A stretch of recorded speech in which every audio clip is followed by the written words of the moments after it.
Hello there everybody, Sam Strains here, welcome back to the Railway and welcome back to another review, this time of a brand new Bachmann steam locomotive.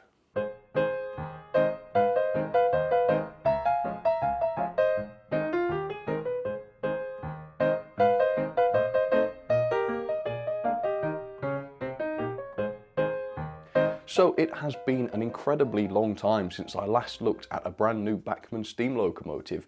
The truth is they just haven't been producing all that many over the last year or so. And the last few Bachmann reviews I have done have been of locos from a few years ago and I wasn't all that happy with them. So I think it's high time for this. This is a chance for Bachmann to show that locos that they are churning out today are in fact able to match the competition. So this is really exciting stuff. I've waited for several years for this. This has been announced for a long time, and finally here it is. It is this, the LNER J72, or technically speaking this is actually an NER Class E1, even though it does say J72 on the front of the box.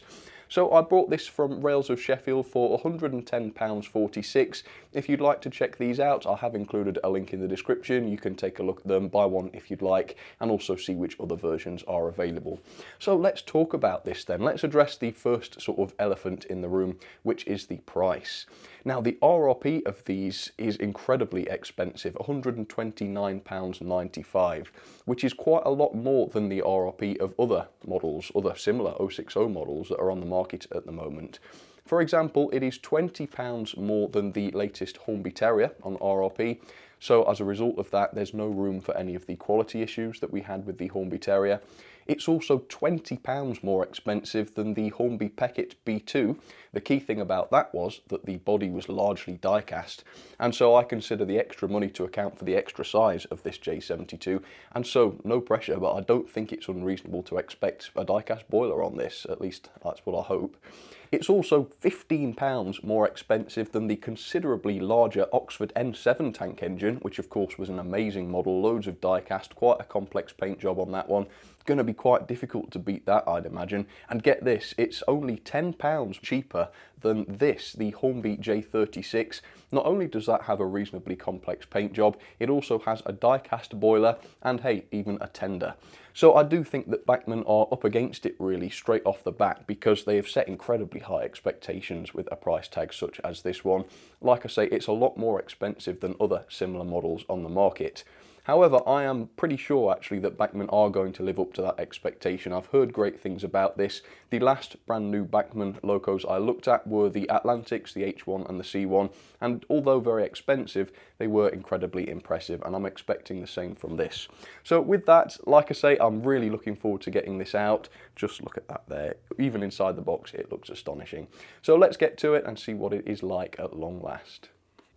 So there it is then, and I believe the LNER Black version of this was released some months ago, back in November I think it was.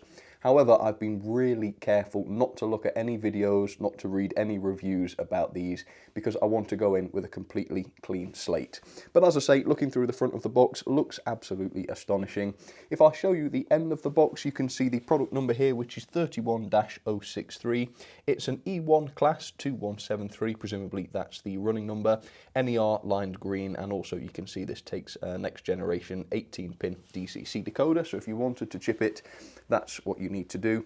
Quite interestingly, I've been reading that this includes a DCC sound speaker pre-fitted. Now I think that's a little bit strange. It's a possible contribution to the massive price tag. Why would they want to do that? It's kind of a bit naughty, isn't it? Upselling. Now I'm going to do a little bit of research here, because I will never fit this with DCC sound. This will always just be running on DC for me. So not only is that a little bit wasteful in my case, but also I'm paying for a speaker that I'm never going to use. So you guys let me know, do you regularly use DCC sound on your model railway, or do you just keep them DC? Let me know up in this corner here. I'd be really interested to know whether this is actually worthwhile for Bachmann to do. Very strange, isn't it, that presumably they would want to keep the prices down in order to compete with other manufacturers. And why they don't just produce a DCC sound version and, you know, charge the whole package rather than just a bit of it for the speaker, I have no idea. But either way, I thought that was worth mentioning, a possible reason for the price.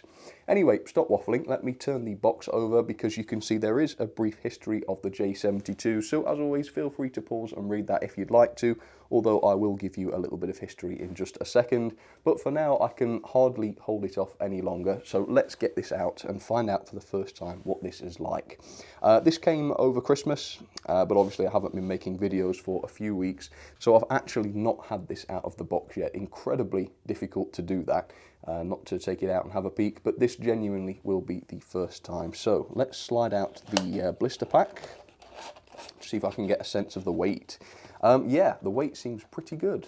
Like I say, I'm hoping for at least a die-cast boiler on this. The running board usually is from Bachmann, but for the price, I don't think it's unreasonable to ask for a bit of die-cast. Anyway, let's take a look at some of the paperwork then. So we have the NER E1 J72 in brackets steam locomotive owner's information. Let's take a look at this then. So there is a section on fitting accessories, which is fair enough. A section on lubrication, it looks like. A bit more on lubrication there. It does talk about lubricating the motor bearings. And if we see on the right-hand side here, you can see that the motor does not look like the standard Bachmann motor. I have read somewhere that these have coreless motors inside them. That does not look like a coreless motor, but equally, as I say, it doesn't look like the standard Bachmann motor, so maybe they've upgraded this to have a 5-pole motor. Annoyingly, I'm not going to be able to find out whether that's true or not because, well, I'd have to take the motor apart. I don't believe it says so anywhere on this. But another feature, if we look at the back, it says it has a firebox glow and flicker. Let's read a little bit about that. So it says the Bachmann NER E1, blah, blah, blah, have been factory fitted with 2 firebox LEDs, one red and one yellow. It says on DC though, analog, operation with the fitted blanking plug, the red LED will be illuminated at a constant brightness depending on the controller setting. So it looks as though we can't make use of that either if we're on analog. Oh dear, that's a bit of a shame because I do use analog. So in other words, if you want to use all of the features, oh, you've got to buy one of these decoders, I'm afraid. Product maintenance and care, yeah, that has a running in period, cleaning and maintenance, yes, all of the usual stuff on there it looks like, and a bit about warranty as well. So yeah, that's just the usual housekeeping really, isn't it? So let's get this out at long last and see what this is like. So we look like we've got a bit of a detail bag going on here, so let's have a quick look at that, see what that involves.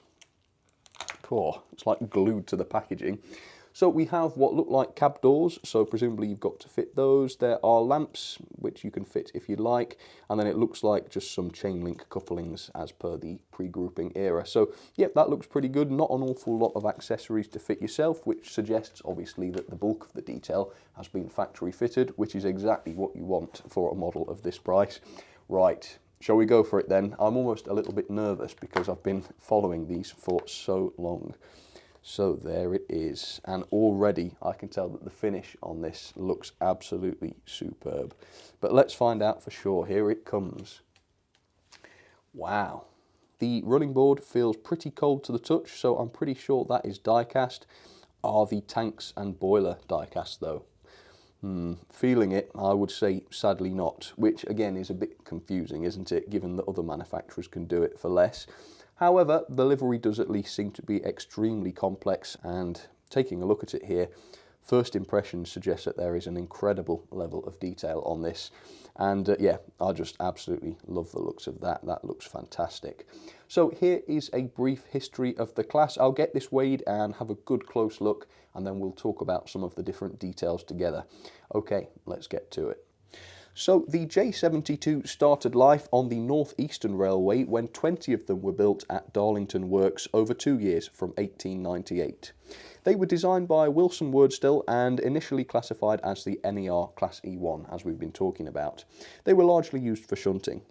From 1923, the class was inherited by the LNER, as most NER locos were, and it was reclassified then to the J72.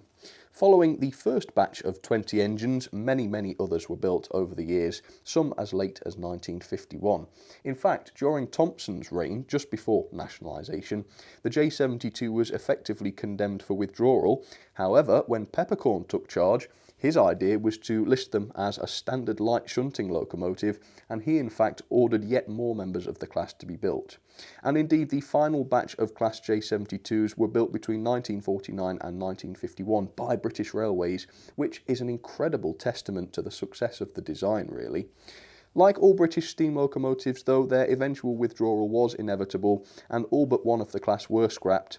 Number 69023 is the surviving member, which now works on preserved railways.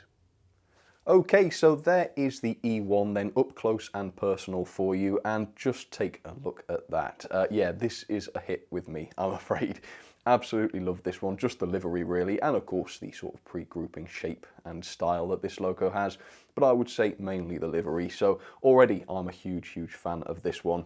We're going to talk about some of the details then. First of all, I will just talk about a few of my niggles. There aren't very many, but I think once again, given the price and the high expectations, they have to be mentioned.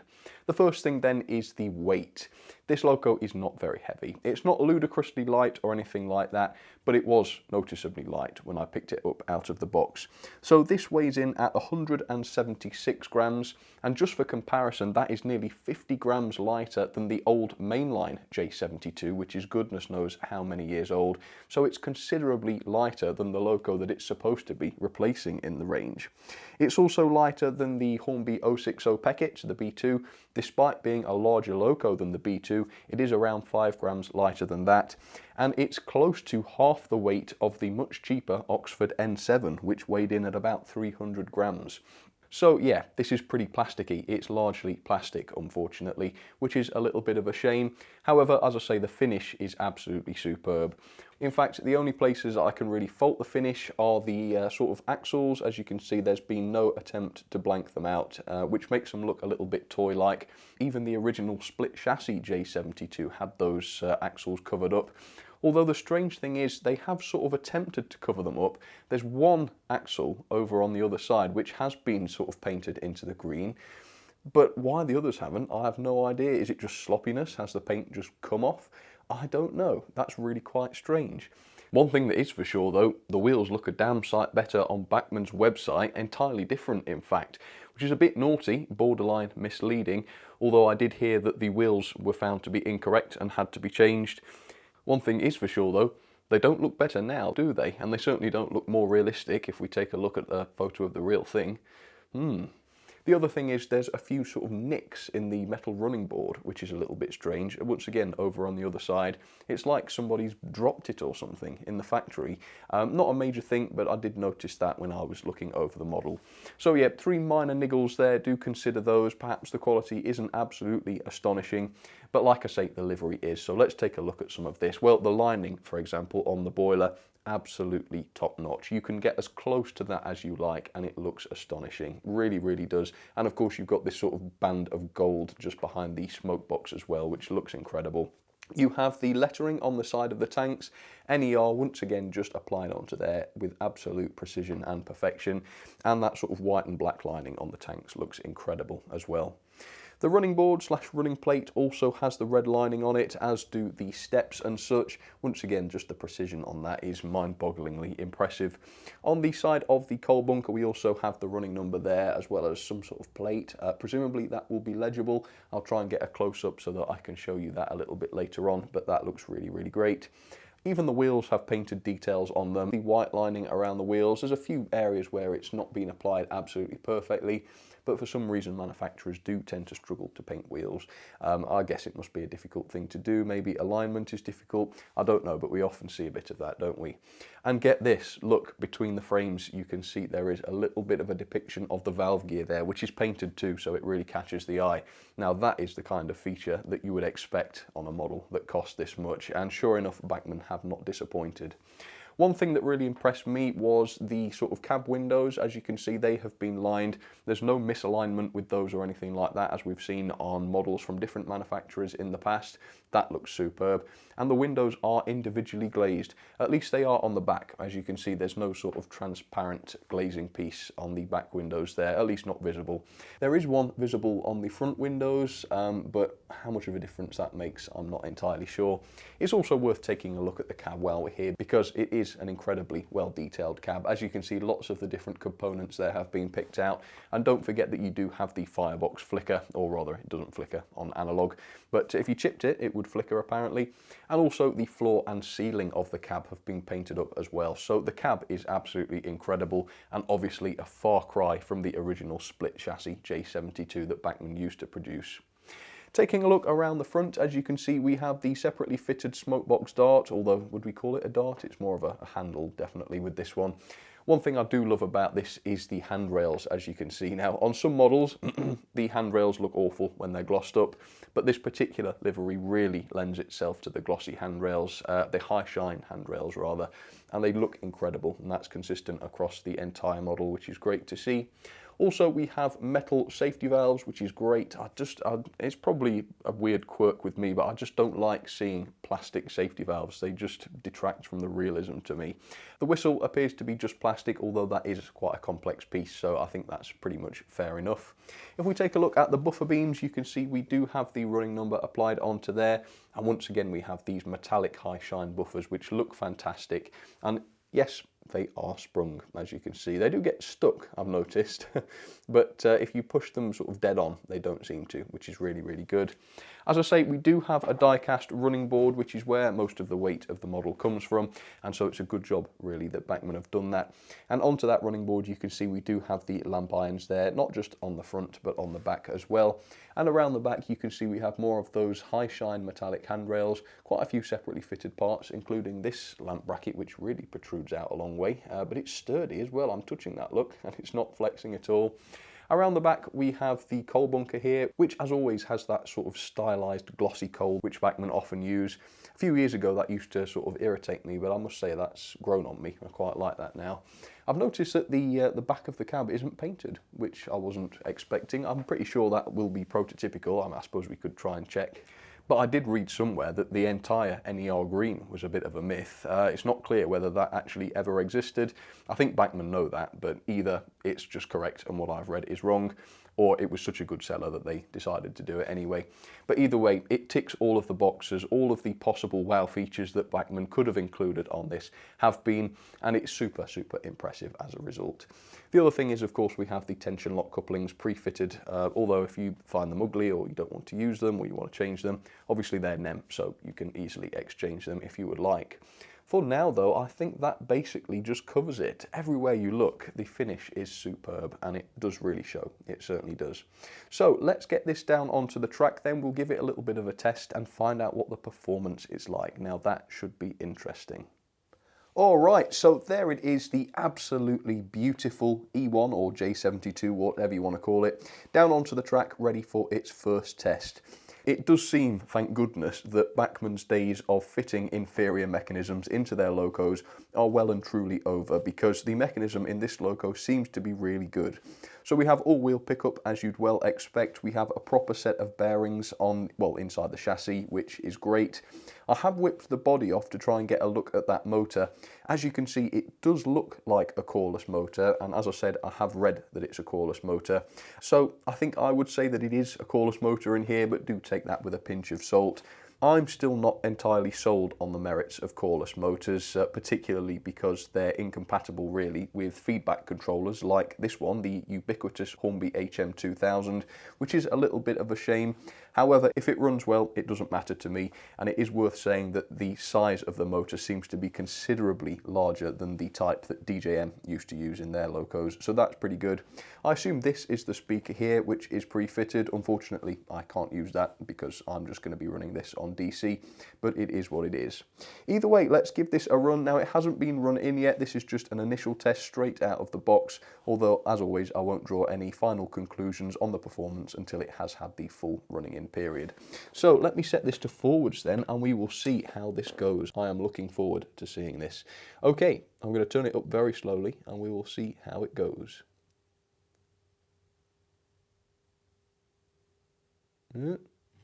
Whoa. So it twitched and then it died and then it sort of jumped into life. Let me give it a little nudge and go.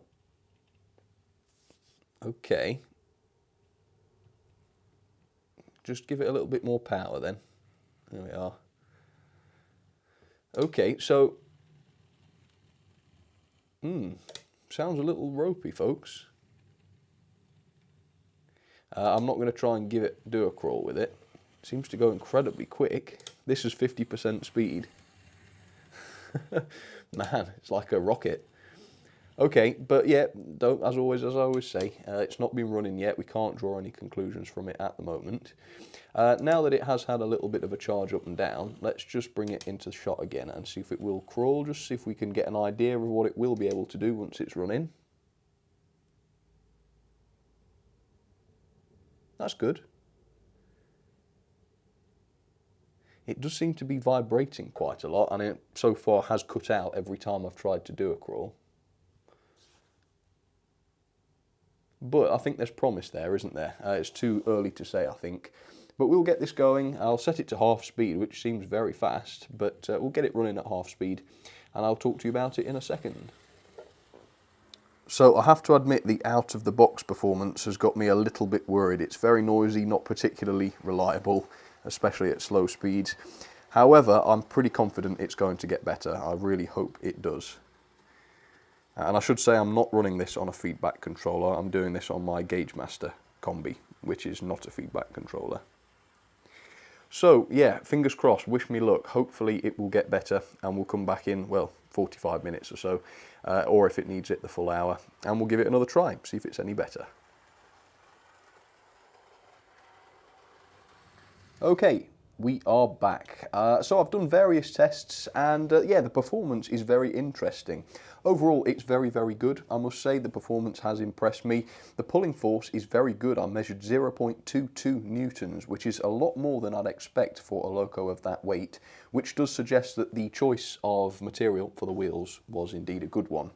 The slow speed has in fact gotten a lot better as well. I will just show you that. Yeah, it seems that running in has fixed those initial reliability issues with the slow speed. I'll be a fool now if it proves not to be true, but as you can see, that is really, really top notch. The one thing that is still a bit of an issue is the noise. It is quite a loud engine. Whether that will bother you or not is entirely down to you, I suppose. And I've also noticed that it can be a tad erratic at certain speeds. For example, if you take a look at this clip, this is just above a crawl. This is a constant speed, or at least on the controller. And as you can see, the performance is a touch on the erratic side. It speeds up and slows down. So whether that's because of the cordless motor or lack of flywheel, I suppose, I'm not entirely sure. But it is, yeah, it is a little bit noticeable at certain speeds. Having said that though, as you can see, the actual crawl itself is very, very good. So it's a solid, oh, was it cut out there? No, I just had to turn it up a bit. But yeah, it's okay. It may get better. I must say the erratic nature of its performance has seemed to dwindle as it's run more, although it's struggling again now. Oh no, it's all right. Let's see if it stops at that speed. That's a little bit faster than it was going a second ago. Yes, a bit of a reliability issue, I must say, and the track was only cleaned this week. Ooh, that didn't sound good. Yes, you can see what I mean. It just seems to bind up. There's just something not quite right about it. But as soon as you get to that sort of speed, you know, as soon as you get beyond the crawl, it seems absolutely fine, if a little noisy, as I've already said. So I've set up some wagons. As you can see, we will test her with a bit of a load. There's more than 10 wagons there, probably getting on for 20. So I reckon she ought to be able to haul this with no problems at all. So let's send her off into reverse and see what it looks like, shall we? So the design of coupling, which is very simple by the way, it's just sort of a bit of thin plastic which springs forwards and back. It's always served Bachmann well, and it does return back into the centre position if you sort of bend it to the left or right, and it seems to be at the right height to accept, well, all of the wagons I've got. Whether it's coupled now or not, I can't quite see from where I'm sitting, so let's see. Yep, it seems it has. And let's try it then with a bit of a load and see what happens, see how it goes on with the incline. But as you can see, she's managing those quite easily. I think there's 15 if I counted correctly. So yeah, it looks splendid, doesn't it? Absolutely superb. And like I say, not too bad a runner by any means. So, oops, a little bit of a jump on the express point there, but it survived. So anyway, I've got some other LNER 060s running alongside her today. We have the Hornby J50 with an even smaller good strain. So there we go. Hopefully that will look pretty good running alongside her. A much later design, of course, a Gresley one.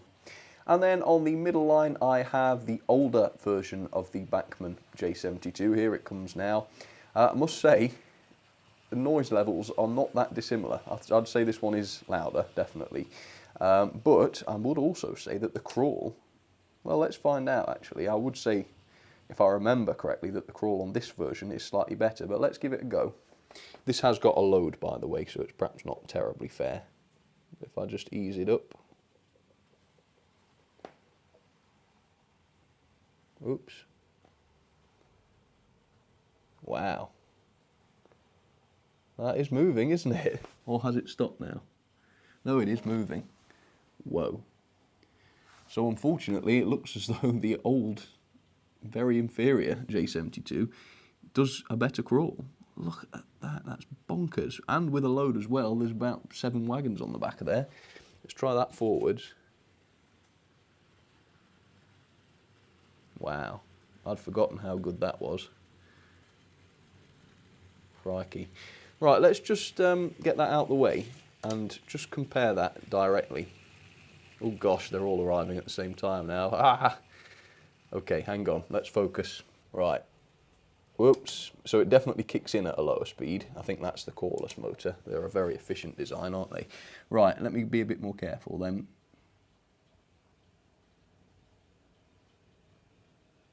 Do you know what? I think that's about the slowest that one can go. If I turn it any further down than that, look, it just literally stops. That's about as slow as it can go with a load. Well, that's interesting. So performance-wise, I must say there's not a great deal of difference. I can see the firebox glow working though. I'll try and get a shot of that for you at some point. But obviously at any more than a crawl really, the performance is similar, I would say. As you can see, that is working very nicely. See if it slows down very much up here. No, I would say not. Not really very noticeably anyway. So that's not so bad.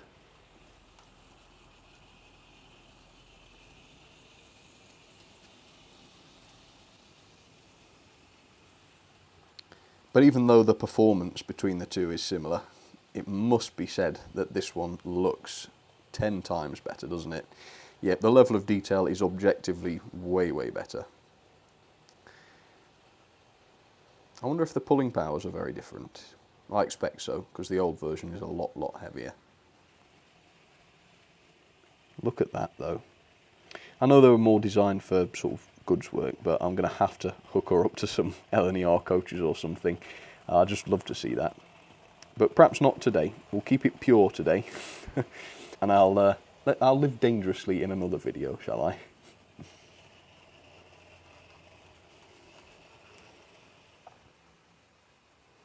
But yeah, the performance is good. How good it is for shunting, I'm not entirely sure, because yeah, at the lower speeds it's not that great.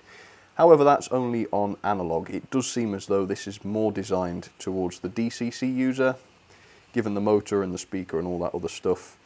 But yeah, it's certainly not too bad. I perhaps expected it to be a tiny bit better, but there's certainly no cause for complaint really. Oops.